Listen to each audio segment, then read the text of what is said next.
أشهد أن لا إله إلا الله وحده لا شريك له وأشهد أن محمدا عبده ورسوله أما بعد فأعوذ بالله من الشيطان الرجيم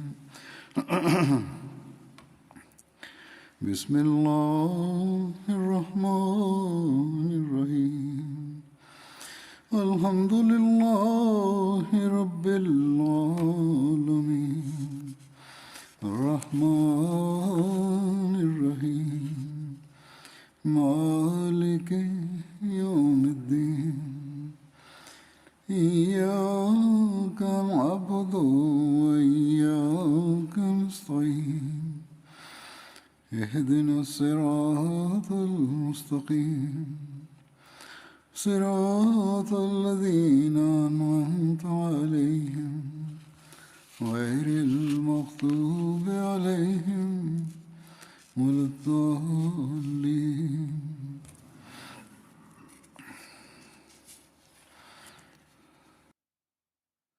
كنت أتحدث عن المشاكل التي واجهها أبو بكر رضي الله عنه بعد خلافته.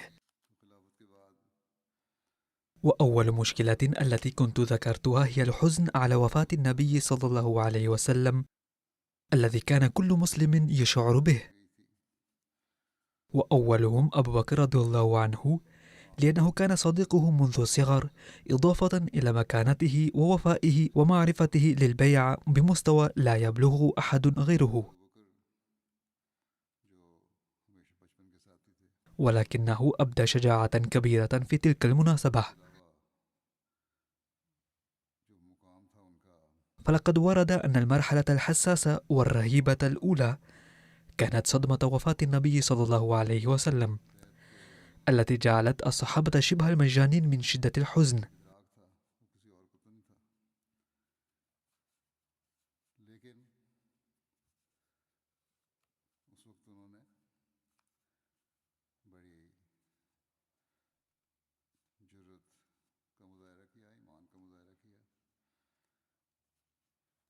ولم يصعب عليهم التماسك بسبب هذه الصدمة المفاجئة، وما كان أحد يستطيع أن يتصور مفارقة النبي صلى الله عليه وسلم. وكانت وفاة النبي صلى الله عليه وسلم كبيرة عليهم، لدرجة أن كبار الصحابة فقدوا صوابهم حزنا.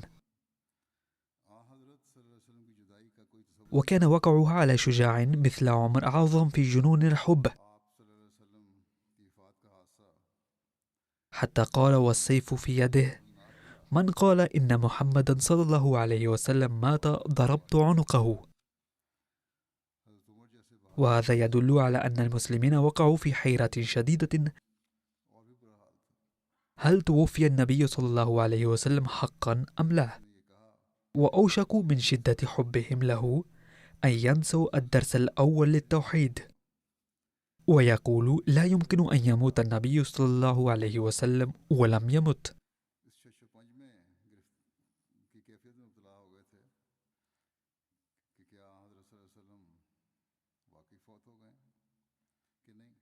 حينئذ جاء أبو بكر إلى المسجد النبوي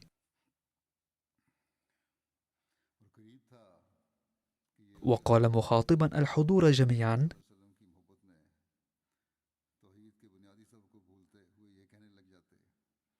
يا أيها الناس،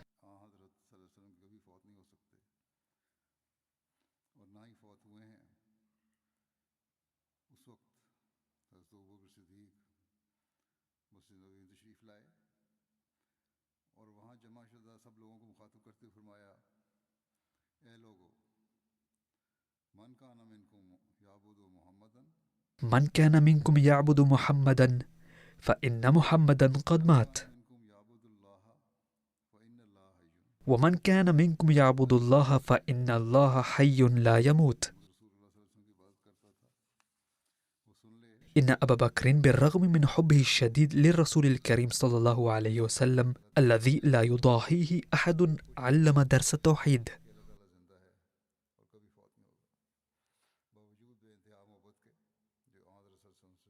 ثم تلا قوله تعالى: وما محمد إلا رسول قد خلت من قبله الرسل أفإن مات أو قتل انقلبتم على أعقابكم.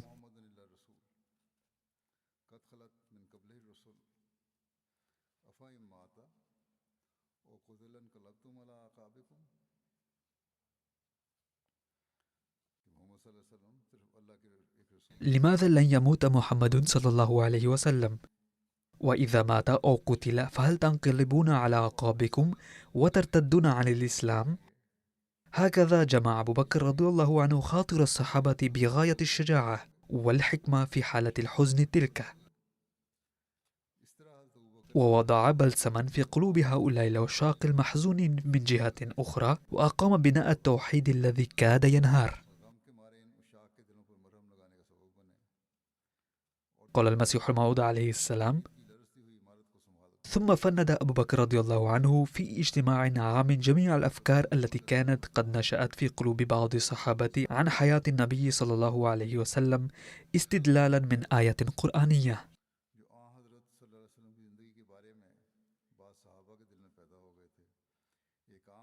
كما استأصل معها فكرة حياة المسيح الموجودة في قلوب البعض نتيجة عدم التدبر الكامل في الأحاديث.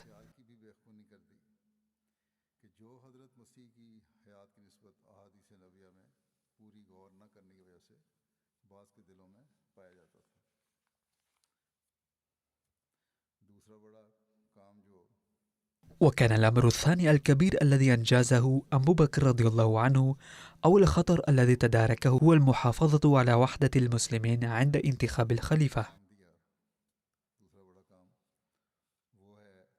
كان الخطر الثاني المحتمل بعد وفاة النبي صلى الله عليه وسلم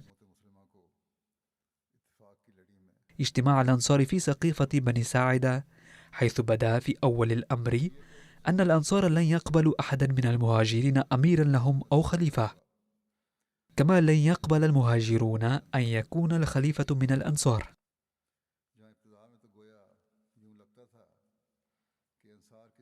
وكاد الأمر يتجاوز الاختلاف الشفهي ويصل إلى الاقتتال. ففي هذه المرحلة الحرجة وضع الله تأثيرا في لسان أبي بكر وأمال قلوب الناس إلى أبي بكر، حتى زال النزاع والاختلاف كله مرة أخرى وتبدل إلى التآلف والاتحاد.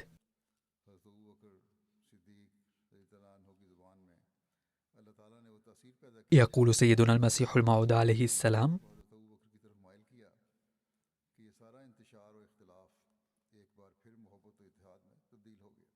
وكما كان بنو إسرائيل مطيعي يشوع بن نون بعد وفاة موسى عليه السلام ولم يختلفوا معه وعبد الجميع طاعته، فقد ظهر الحادث نفسه لأبي بكر رضي الله عنه أيضا، إذ قبل الصحابة كلهم خلافته برغبة قلبية.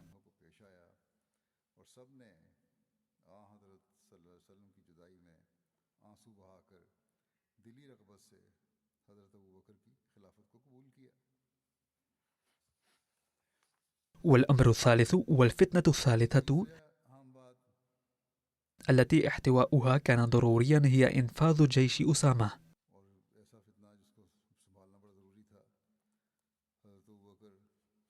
وكيف احتواها أبو بكر رضي الله عنه؟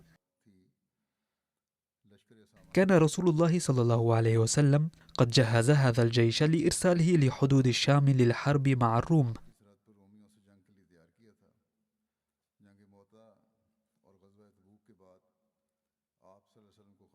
لأنه صلى الله عليه وسلم بعد معركة موتة ومعركة تبوك كان يخشى من هجوم الروم على العرب،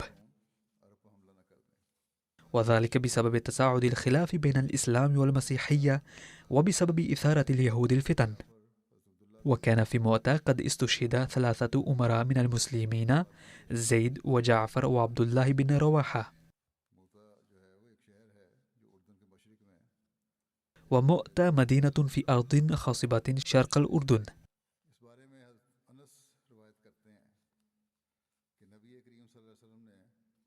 وفي ذلك رواية عن أنس رضي الله عنه أن النبي صلى الله عليه وسلم نعى زيدا وجعفرا وابن رواحة للناس قبل أن يأتيهم خبرهم، فقال: أخذ الراية زيد فأصيب، ثم أخذ جعفر فأصيب، ثم أخذ ابن رواحة فأصيب، وعيناه تذرفان حتى أخذ سيف من سيوف الله، يعني خالد بن وليد، حتى فتح الله عليهم.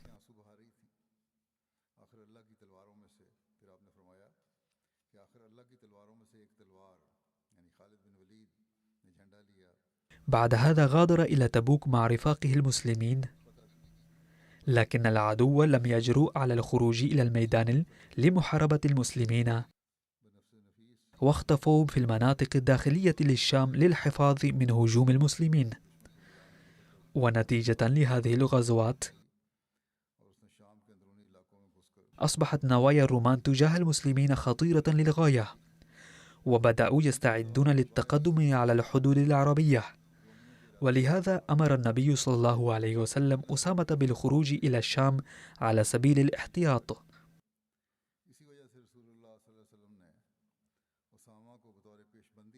وكان يهدف أيضا الانتقام لشهداء مؤتة. كان تجهيز أسامة يوم السبت قبل موت النبي صلى الله عليه وسلم بيومين، وكان ابتداء ذلك قبل مرض النبي صلى الله عليه وسلم، فندب الناس لغزو الروم في آخر سفر، ودعا أسامة فقال: سر إلى موضع مقتل أبيك فأعطيهم الخيل، فقد وليتك هذا الجيش. وفي رواية قال: أعطي بلقاء ودارم بالخيل. والبلقاء منطقة في سوريا بين دمشق ووادي القرى، ودارم موضع في فلسطين قرب غزة في الطريق إلى مصر.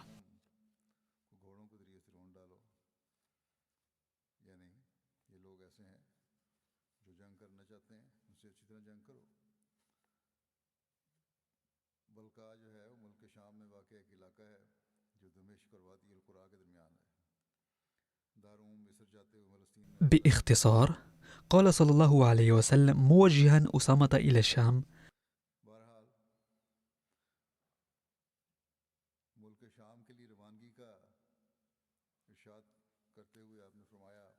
فأغر صباحا على أهل أبنة.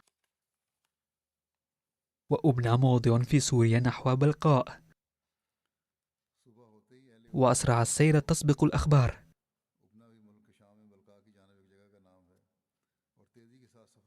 فإن ظفرك الله فأقلل اللبث فيهم،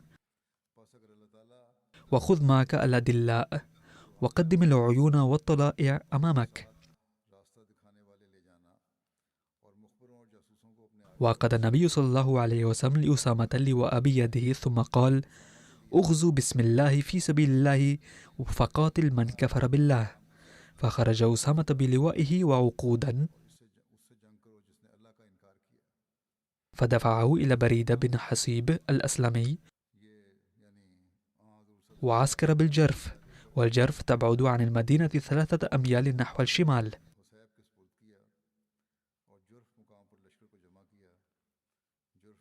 فلم يبق أحد من وجوه المهاجرين الأولين والأنصار إلا انتدب في تلك الغزوة،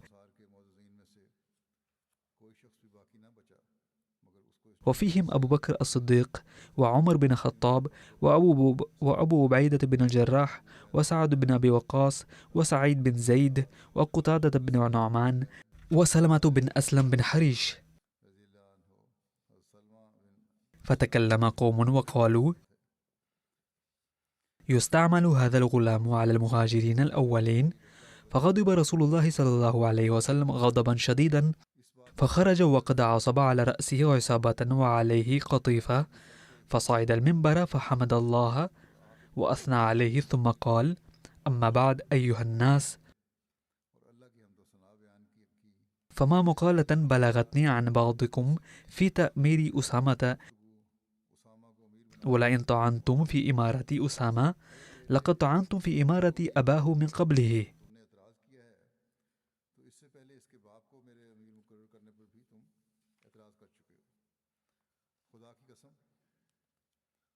والله إن كان للإمارة لخلقا، وإن ابنه من بعده لخليق للإمارة،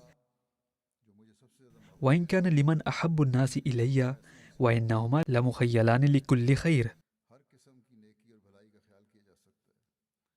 واستوصوا به خيرا فإنه من خياركم. وذلك يوم السبت ل10 الخلون من ربيع الأول، أي قبل وفاته بيومين فقط. وجاء المسلمون الذين يخرجون مع أسامة يودعون رسول الله صلى الله عليه وسلم،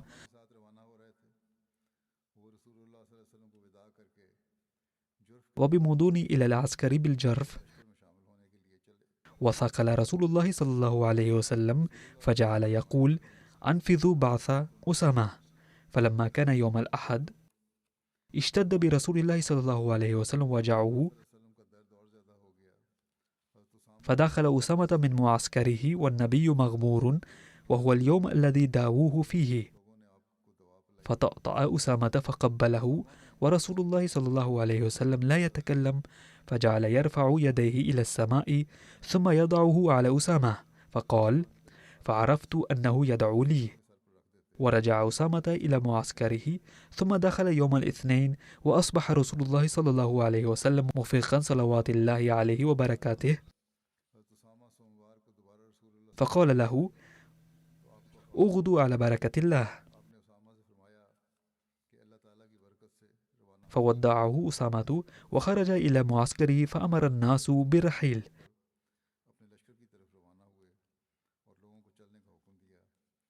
فبين هو يريد ركوب إذا رسول أمه أم أيمن قد جاءه يقول: إن رسول الله يموت. فأقبل وأقبل معه عمر وأبو عبيدة، فانتهوا إلى رسول الله صلى الله عليه وسلم وهو يموت. فتوفي صلى الله عليه وسلم حين زاغت الشمس يوم الاثنين ل12 ليلة خلت من شهر ربيع الأول. ودخل المسلمون الذين عسكروا بالجرف إلى المدينة. دخل بريدة بن حصيب بلواء أسامة معقودا حتى أتى به باب رسول الله صلى الله عليه وسلم، فغرزه عنده. وبحسب رواية لما نزل جيش أسامة بذي خشب قبض رسول الله صلى الله عليه وسلم.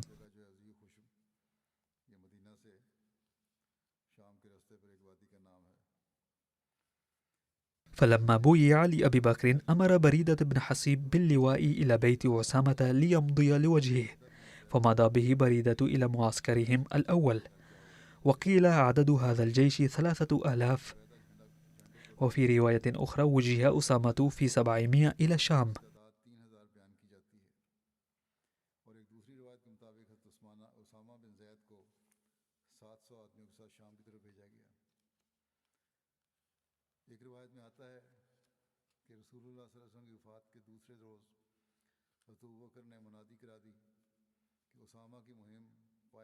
وفي رواية نادى منادي أبي بكر رضي الله عنه من بعد الغد من وفاة رسول الله صلى الله عليه وسلم ليتم بعث أسامة: ألا لا يبقين بالمدينة أحد من جند أسامة إلا خرج إلى عسكره بالجرف.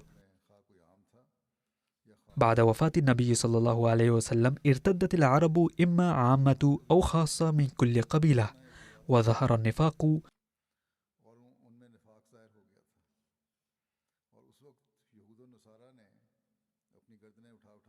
وشرأبت اليهودية والنصرانية، وبقي المسلمون كالغنم في الليلة المطيرة لفقد نبيهم وقلتهم وكثرة عدوهم.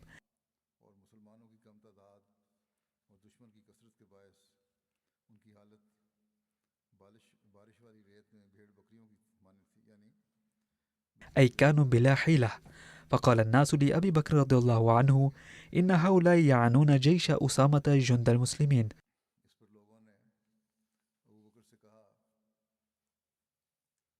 والعرب على ما تراه قد انتقدت بك، فلا ينبغي أن تفرق جماعة المسلمين عنك، أي لا ترسل جيش أسامة. فقال أبو بكر: والذي نفسي بيده لو ظننت أن السباع تخطفني لأنفذت جيش أسامة كما أمر النبي صلى الله عليه وسلم.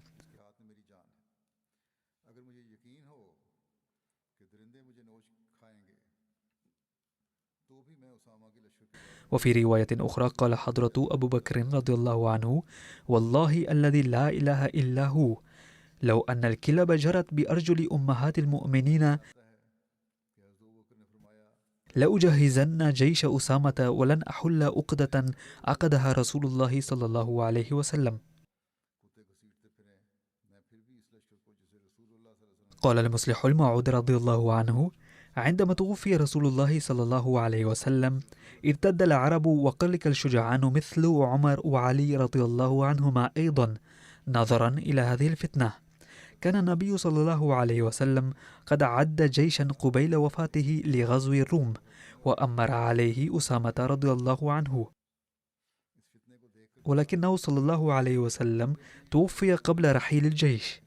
وعندما ارتد العرب بعد وفاته صلى الله عليه وسلم فكر الصحابة أنه إذا أرسل جيش أسامة إلى بلاد نائية في هذه الحالة من التمرد لن يبقى في المدينة إلا العجائز والأطفال والنساء، ولن تكون هناك أسباب كافية لحماية المدينة.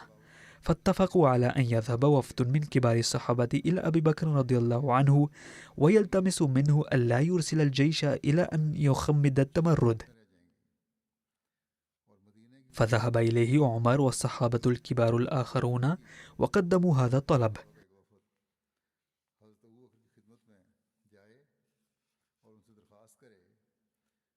سمع أبو بكر رضي الله عنه اقتراحهم ورد عليهم غاضبا: هل تريدون أن يكون أول عمل ابن أبي قحافة بعد وفاة رسول الله صلى الله عليه وسلم أن يوقف جيشا أمر صلى الله عليه وسلم بإرساله؟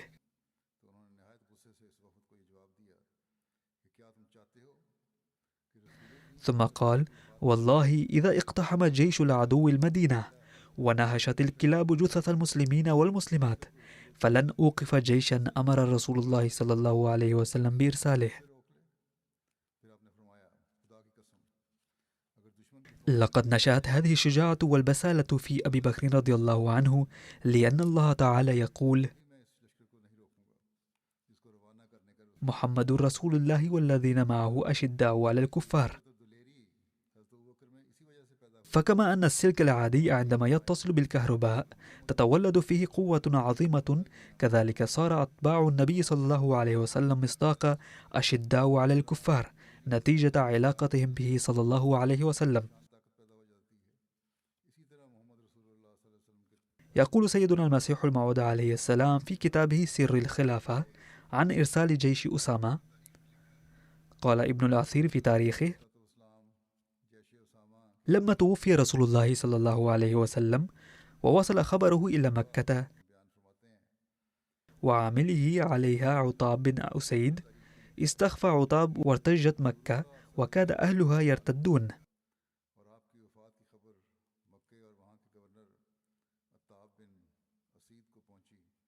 وقال أيضا: ارتدت العرب إما عامة أو خاصة من كل قبيلة.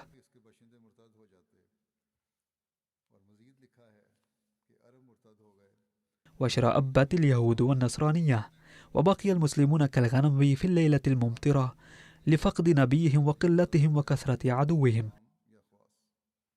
فقال الناس لأبي بكر: إن هؤلاء يعنون جيش أسامة بجند المسلمين والعرب على ما تراه، فقد انتفضت بك، فلا ينبغي أن تفرق جماعة المسلمين عنك. فقال أبو بكر: والذي نفسي بيده، لو ظننت أن السباع تخطفني لأنفذت جيش أسامة كما أمر النبي صلى الله عليه وسلم، ولا أرد قضاء قضى به رسول الله صلى الله عليه وسلم. باختصار، قد حافظ على أمر النبي صلى الله عليه وسلم ونفذه، وأمر الصحابة الذين كانوا في جيش سيدنا أسامة أن ينضموا إليه من جديد. وقال: كل من كان في الجيش من قبل، أي كان النبي صلى الله عليه وسلم قد أمره بأن ينخرط فيه، يجب ألا يتخلف عنه، وأنه لن يسمح له بالتخلف، فليذهب مع الجيش حتى لو اضطر للذهاب معه ماشيا، فلم يتخلف أحدهم عن ذلك. باختصار، تجهز الجيش من جديد. بعض الصحابة أشاروا على حضرته مرة أخرى نظرا للأوضاع الحرجة أن يوقف الجيش.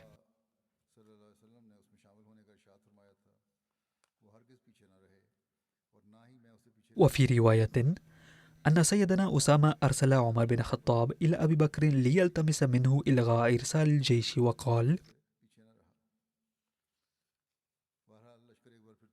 لكي نتصدى للمرتدين، فلا آمن على خليفة رسول الله صلى الله عليه وسلم وحرم رسول الله والمسلمين أن يتخطفهم المشركون. وقال من مع أسامة من الأنصار لعمر بن الخطاب: إن أبا بكر خليفة رسول الله، فإن أبى إلا أن نمضي فأبلغه عنا واطلب إليه أن يولي أمرنا رجلا أقدم سنا من أسامة.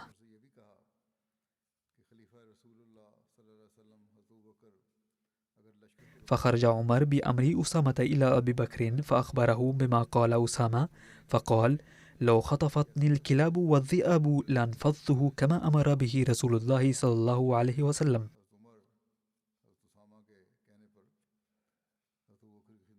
ولا أرد قضاء قضى به رسول الله صلى الله عليه وسلم، ولو لم يبق في القرى غيري لانفضته.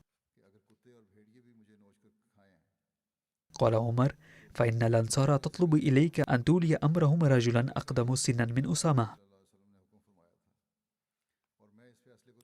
فوثب أبو بكر وكان جالسا وأخذ بلحية عمر وقال: ثكلتك أمك يا ابن الخطاب. استعمله رسول الله صلى الله عليه وسلم وتأمرني أن أعزله؟ فخرج عمر إلى الناس فسألوه ماذا حدث، فقال عمر رضي الله عنه: امضوا ثاكلتكم أمهاتكم، أي عاطبهم. ما لقيت اليوم بسببكم من خليفة رسول الله صلى الله عليه وسلم خيرا، أي قد انزعج من قولي.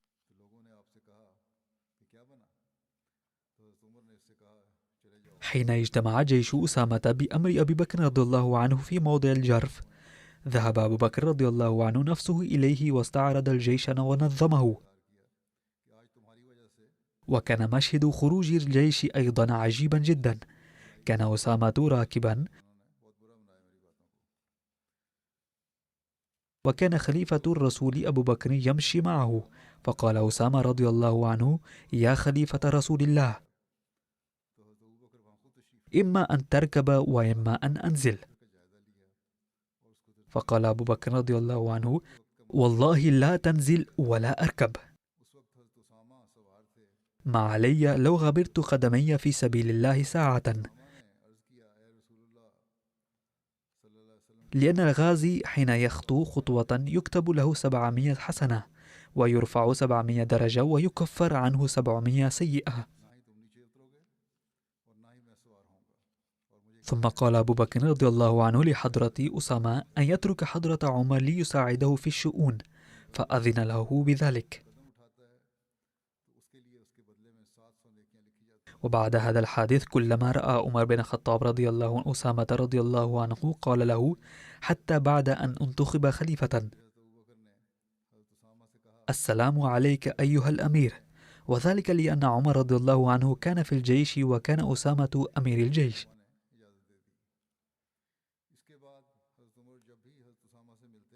لذا كان عند مقابلته يقول له: السلام عليك أيها الأمير، فيقول أسامة: غفر الله لك يا أمير المؤمنين.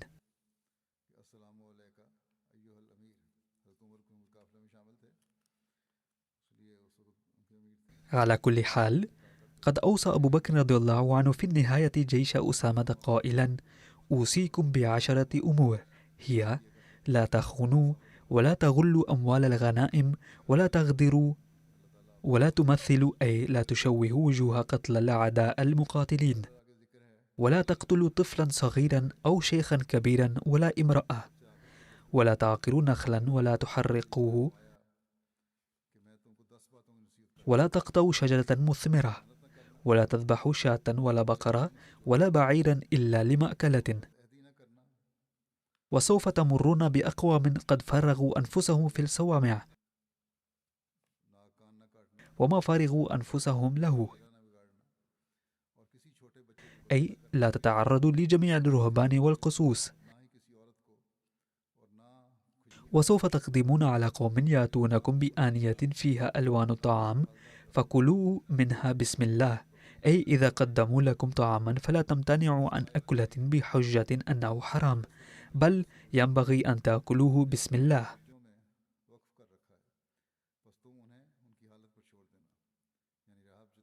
وتلقون أقواما قد فحصوا عن أوساط رؤوسهم وتركوا حولهم مثل العصائب فأخفقوهم بالسيف خفقا. فعن هؤلاء ورد في روايات مختلفة أنه كانت هناك فئة من المسيحية هم لم يكونوا رهبانا وإنما كانوا قادة دينيين، وكانوا يثيرون الناس ضد المسلمين ويشاركون في الحرب أيضا. لذا قد قال حضرته لجيش أسامة ألا يتعرضوا للرهبان الذين يقيمون في الكنائس ولا يقاتلوهم، أما الفئة الأخرى فلا بد من قتالهم وأتباعهم لأنهم يحرضون على القتال ويشاركون فيه أيضا. فقال: اندفعوا بسم الله حماكم الله من الطعن والمرض والطاعون. ثم قال سيدنا أبو بكر رضي الله عنه لسيدنا أسامة رضي الله عنه أن ينفذ كل ما أمره به رسول الله صلى الله عليه وسلم، ولا يرتكب أي تقصير في تنفيذ أوامر النبي صلى الله عليه وسلم. بعد ذلك عاد سيدنا أبو بكر رضي الله عنه برفقة سيدنا عمر رضي الله عنه إلى المدينة.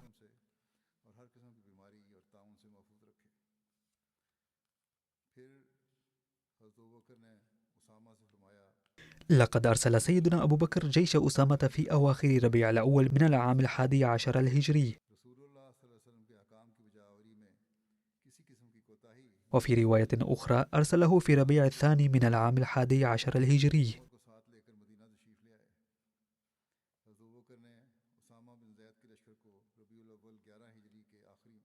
لقد سار أسامة رضي الله عنه إلى أهل أبناء بعد 20 ليلة فشن عليهم الغارة، وكان شعارهم: يا منصور أمت، أي اقتل كل من قاومك.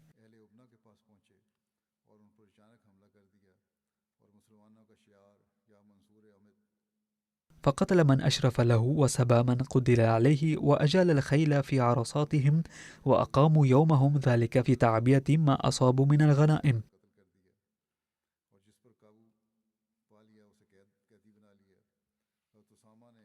وكان أسامة على فرس أبيه سبحة،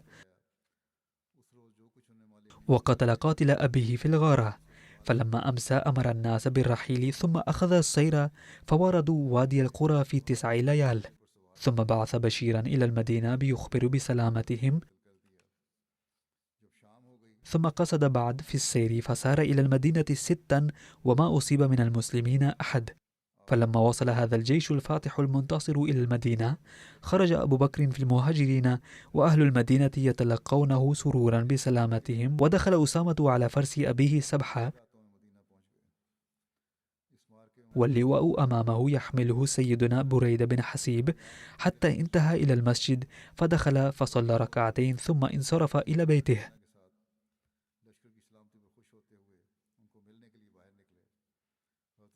بحسب رواية متباينة عاد هذا الجيش إلى المدينة بعد المكوث في الخارج من 40 إلى 70 ليلة. وورد أنه ربما بسبب حب أبي بكر رضي الله عنه لرسول الله صلى الله عليه وسلم قال عن راية أسامة التي كان النبي صلى الله عليه وسلم عقدها بيده أبو بكر رضي الله عنه: أن لابن أبي قحافة أن يحل عقدة الراية التي عقدها رسول الله صلى الله عليه وسلم بيده. ثم لم تعقد عقدة الراية بعد عودة جيش أسامة، وبقيت تلك الراية في بيت سيدنا أسامة حتى توفي.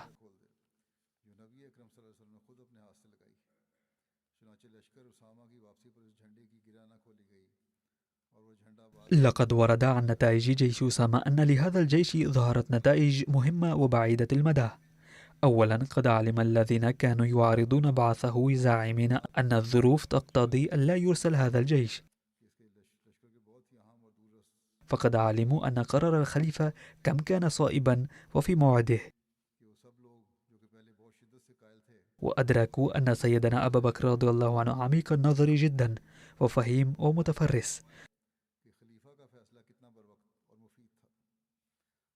ثانيا، قد حصل للمسلمين رعب في قبائل العرب قبل بعثة هذا الجيش، فبدأوا يفكرون أن المسلمين لو لم تكن عندهم قوة لما أرسلوا هذا الجيش.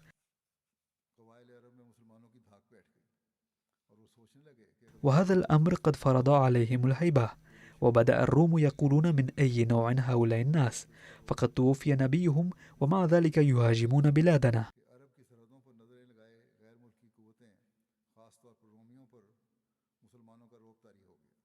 لقد كتب عن جيش أسامة المتخصص في التعليم البريطاني المشهور والمستشرق السير توماس واكر ما تعريبه: لقد أرسل أبو بكر جيش أسامة بعد وفاة محمد صلى الله عليه وسلم، الذي كان النبي الكريم صلى الله عليه وسلم قد عزم على إرساله إلى الشام.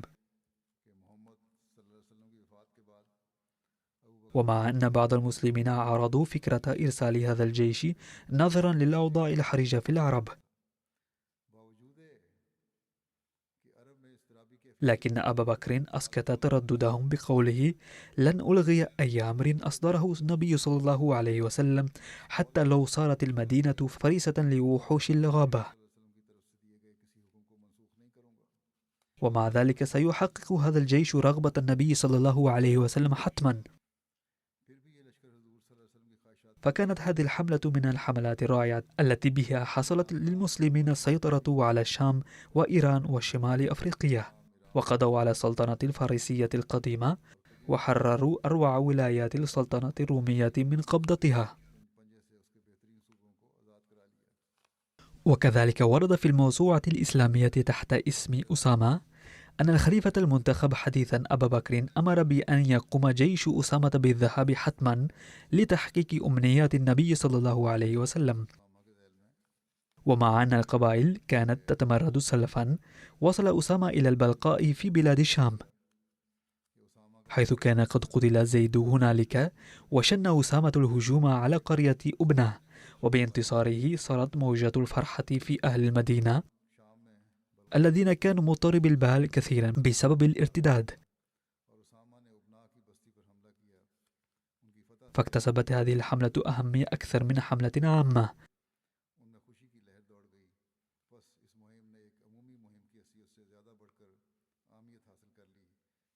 وبذلك عدت هذه المهمة ممهدة الطريق لفتوحات الشام.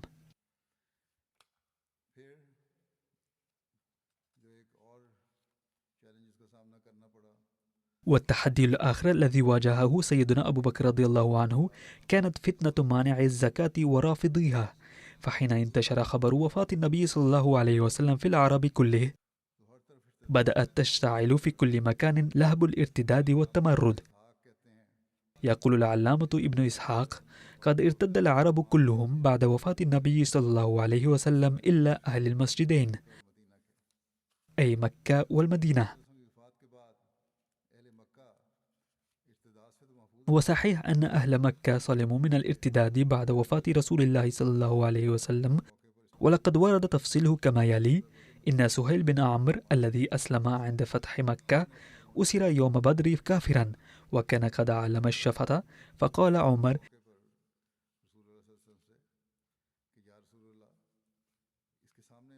يا رسول الله انزع ثنيتيه، أي ينزع سنيه من حيث وضع علامة على شفته، فلا يقوم عليك خطيبا أبدا.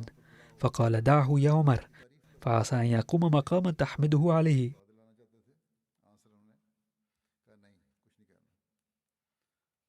أراد عمر أن يعاقبه النبي صلى الله عليه وسلم، إلا أنه صلى الله عليه وسلم قال: دعه ولا تقل له شيئا، فعسى أن يقوم مقاما ويقول كلاما يوما تحمده عليه. فكان ذلك المقام أن رسول الله صلى الله عليه وسلم لما توفي ارتجت مكة، ولما رأت قريش من ارتداد العرب واختفى عتاب بن أسيد الأموي أمير مكة، فقام سهيل بن عمرو خطيبا فقال: يا معشر قريش، لا تكونوا آخر من أسلم وأول من ارتد، والله إن هذا الدين لا يمتد امتداد الشمس والقمر من طلوعهما إلى غروبهما، في كلام طويل، ولقد أثر هذا الكلام في قلوب أهل مكة فتماسكوا. وأحضر عطاب بن أسيد الذي كان قد اختفى، وثبتت قريش على الإسلام. أما الذين ارتدوا فكانوا أصنافا عدة، فقد ذكرها أحد كتاب سيرة أبي بكر فقال: فمنهم من ترك الإسلام جملة وتفصيلا وعاد إلى الوثنية وعبادة الأصنام، ومنهم من ادعى النبوة، ومنهم من بقي يعترف بالإسلام ويقيم الصلاة ولكنه امتنع عن أداء زكاته، ومنهم من شمت بموت رسول الله صلى الله عليه وسلم وعاد أدراجه يمارس عاداته الجاهلية، ومنهم من تحير وتردد وانتظر على من تكون الدبرة.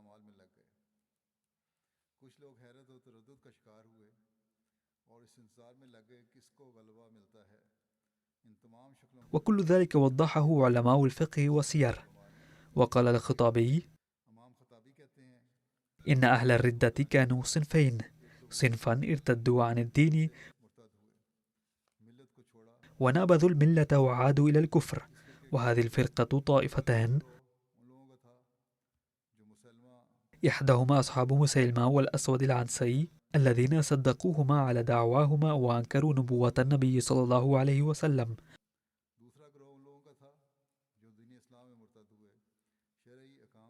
والطائفة الأخرى ارتدوا عن الدين وأنكروا الشرائع وتركوا الصلاة والزكاة وغيرها من أمور الدين، وعادوا إلى ما كانوا عليه في الجاهلية.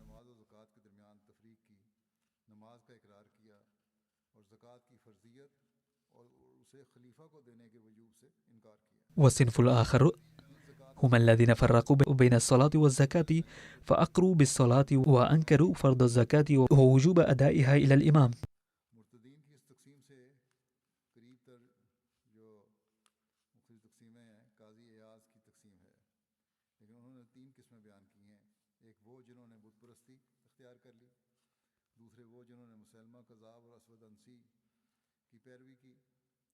وقد كان من ضمن هؤلاء المانعين للزكاة من كان يسمح بها ولا يمنعها،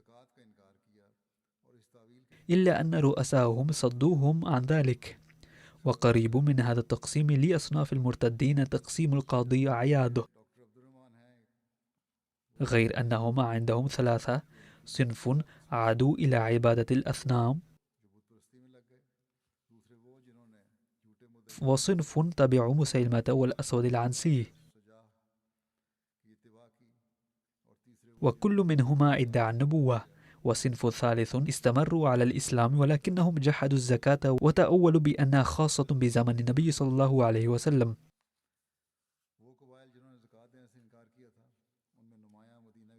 وقسم الدكتور عبد الرحمن المرتدين إلى 4 أصناف: صنف عادوا إلى عبادة الأوثان والأصنام،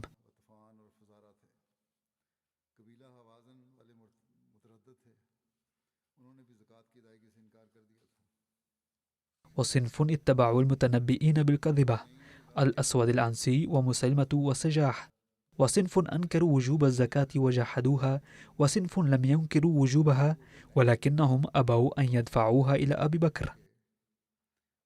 أما القبائل التي أبت أن تدفع الزكاة فمن أبرزها قبيلة عبس وذبيان من أقرب المدينة، ومن فروع القبائل بنو كنانة، غطفان وفرارة.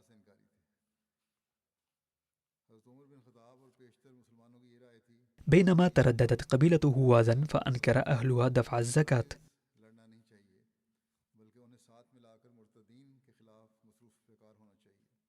ولقد ورد أيضا أن أبا بكر استشار مع الصحابة بخصوص مانع الزكاة، فقد جمع كبار الصحابة يستشيرهم في قتال الذين منعوا الزكاة.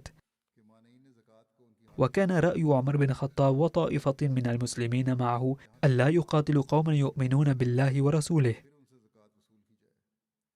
وأن يستعينوا بهم على المرتدين. وكان البعض يخالفون هذا الرأي إلا أنهم كانوا قلة.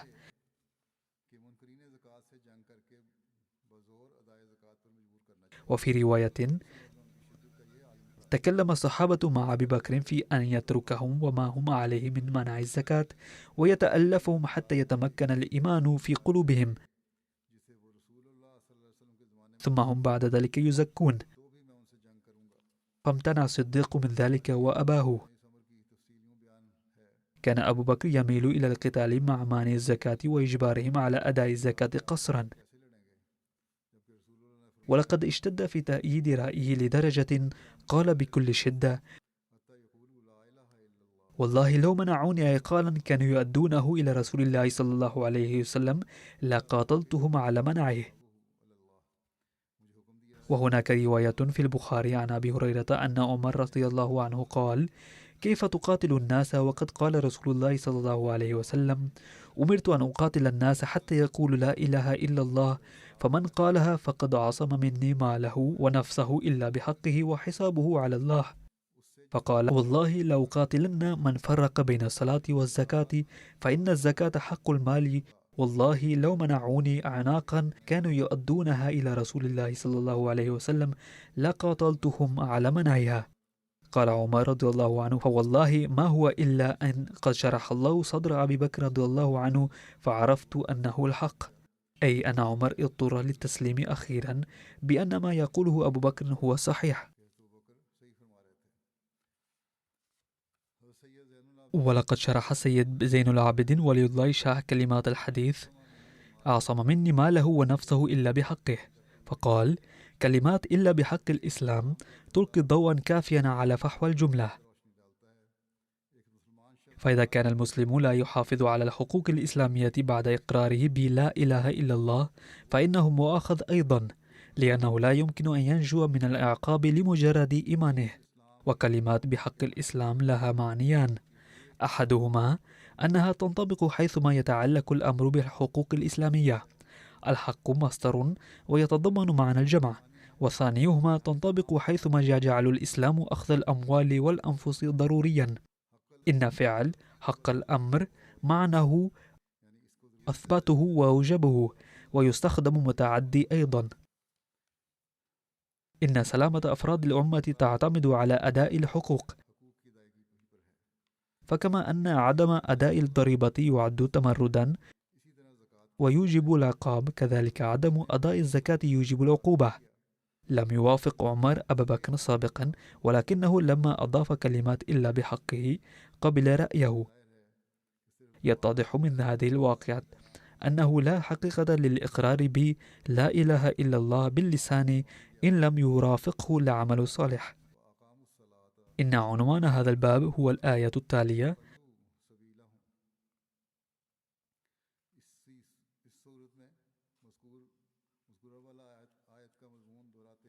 فإن تابوا وأقاموا الصلاة وآتوا الزكاة فخلوا سبيلهم إن الله غفور رحيم.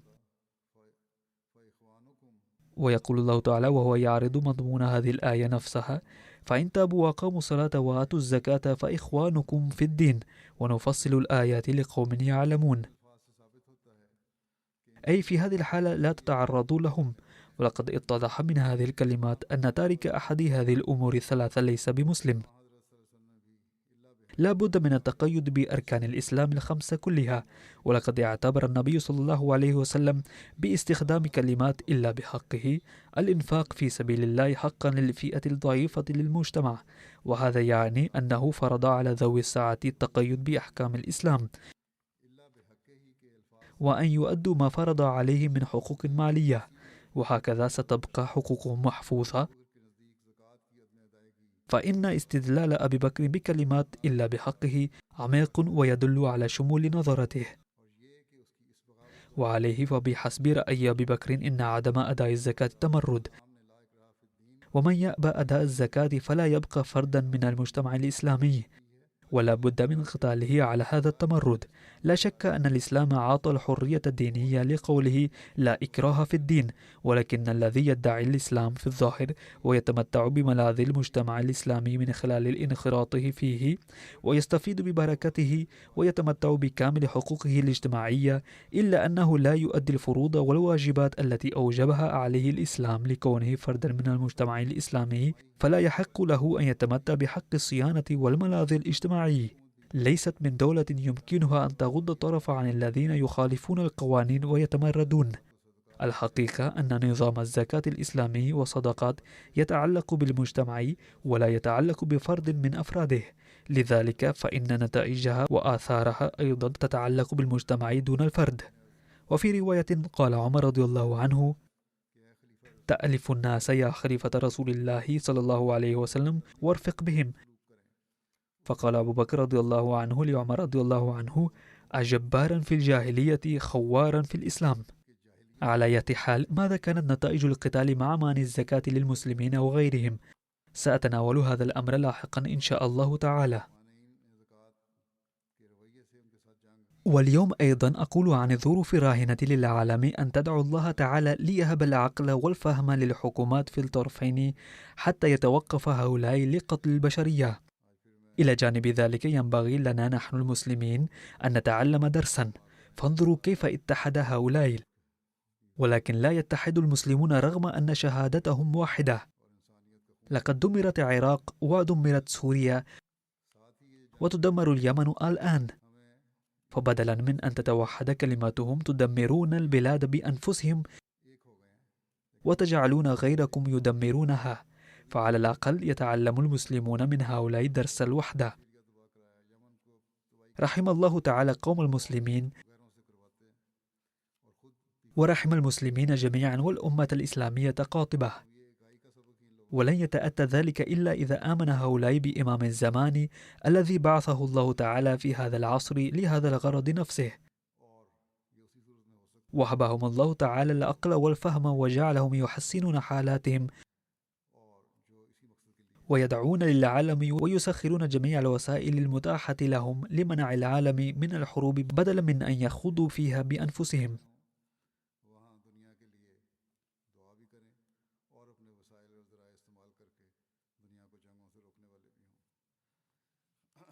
بعد الصلاة سأصلي صلاة الغيب على السيدة قيصر ظفر هاشمي زوجة ظفر إقبال هاشم من لاهور التي وافته المنية في الأيام الماضية. إنا لله وإنا إليه راجعون. كانت المرحومة حفيدة سيد محمد علي البخاري رضي الله عنه أحد صحابة المسيح الموعود عليه السلام، وبنت سيد نذير أحمد البخاري. بعد زواجها أقامت في أماكن عدة، فقد تزوجت في عام 1961 وبعده انتقلت إلى علامة إقبال تاون بلاهور في عام 1981، حيث وفقت للخدمة في لجنة إماء الله. لقد خدمت هناك بوصفها رئيسة اللجنة وسكرتيرة في الهيئة أيضا.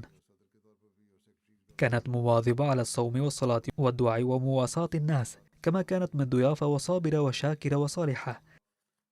كانت ترتبط مع الخلافة بأواصر الإخلاص والمحبة والطاعة.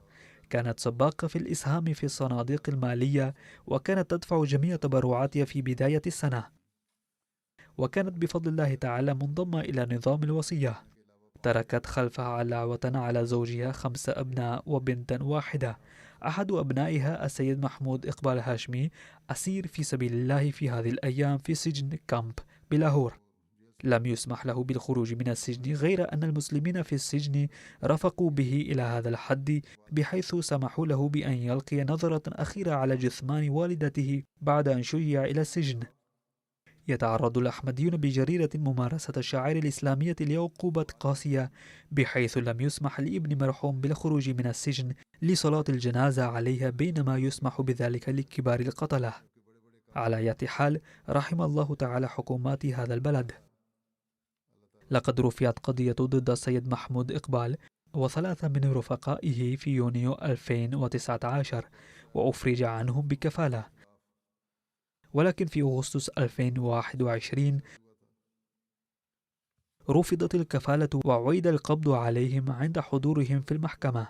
هيأ الله تعالى أسبابا لإطلاق سراحهم في القريب العاجل.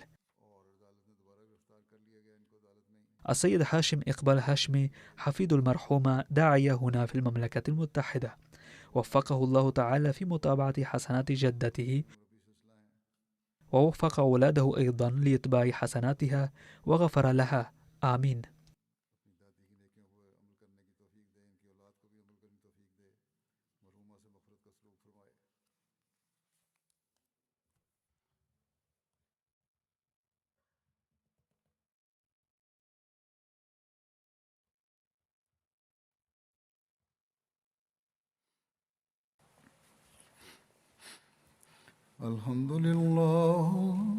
الحمد لله نحمده ونستعينه ونستغفره ونؤمن به ونتوكل عليه ونعوذ بالله من شرور أنفسنا ومن سيئات أعمالنا. من يهده الله فلا مضل له ومن يضلل فلا هادي له. ونشهد أن لا إله إلا الله ونشهد أن محمدا عبده ورسوله. عباد الله رحمكم الله، إن الله يأمر بالعدل والإحسان وإيتاء ذي القربى وينهى عن الفحشاء والمنكر والبغي يعظكم لعلكم تذكرون. اذكروا الله يذكركم وادعوه يستجب لكم ولذكر الله أكبر.